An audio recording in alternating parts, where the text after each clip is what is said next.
earlier presentations, because I've done maybe 2 or 3 of the little EO forums. One of them, Jamie Lingham, who I'm going to get here later in the afternoon, he's going to bring his integrator, Dana, and we'll have a chat with them. But I started doing some work with them. I remember doing that presentation with him, and at the end of the presentation, some people just get it. Like if you're a business owner and you kind of recognise the value of systems, you go, yep, I need to get that into my business. And he just said, I want you to do it for me. I don't want to be involved, and I want to get out of the picture. And oh, by the way, so when can you start? And I'm going off to Argentina for 3 weeks. Can you work with Dana? When I come back, I have a new employee that's starting, and I want to make sure we've got all of the systems and processes documented. So when they start back on Monday morning and I get back from my 3 weeks in Argentina, we can hit the ground running. So while we didn't quite get through the complete documentation, we started that journey. What it did was gave him the opportunity to let go and had Dana step up. I worked with Dana through the entire process. Some business owners, they like to be involved in the critical client flow, and they like to do the DRRC and the SAS sheet and the steps that we've done before, but they don't always need to be involved. Dana ran the whole thing. She really is running the business. They're a great example of that visionary integrator relationship that you'll learn a little bit more about. But if you have a look up on the screen here, I started off with her and I worked through the critical client flow. That's their critical client flow. We started off there, we mapped it out. We then moved through and thought about the different departments and assigning those responsibilities. Now, the old sheet had an other responsibilities section because business owners, as you're doing the CCF, oftentimes you'll come up with things that should be systemised.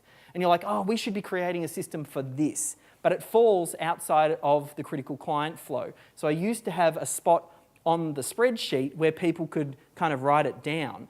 But then I've started to realise, as business owners, your problem isn't coming up with another great idea. You've got loads of great ideas. It's actually coming through to implementation of those ideas. So what I'm trying to do is constrict you to operate in this space so you focus, so you get something done. But you might come up with other things. The rule of the critical client flow is you don't move on to systemising anything else until you get the critical client flow down, because the critical client flow is what makes you money. And that's why you focus on that first. And then we filled out the SAS sheet and we did it as a Google Drive. That way it was easy to share with different team members. We could show them where they were up to. We started to colour code when things were getting done and completed. So at the end of that 3-month process, they could go, wow, we've documented our critical client flow. Jamie's a little bit of an overachiever.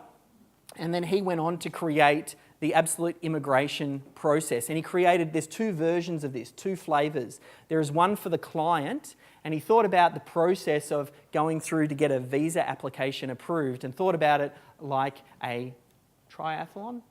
Yeah, I think it's a triathlon, so that's what the little images are, and there are different steps and stages. So when he sells someone into this process, he then part of the onboarding is giving them this documentation. They also use it in sales as well to set the expectations. One of the issues that we identified early on in his business was that clients were calling up and hounding the immigration officers on where things were up to. I haven't heard from you in 3 weeks. Something must be wrong. Can I do this? Am I going to get my application through? So he created this. Now he sets the expectation and will outline through these stages how long they take. So now it starts to reduce a lot of that sort of inbound inquiry and confusion.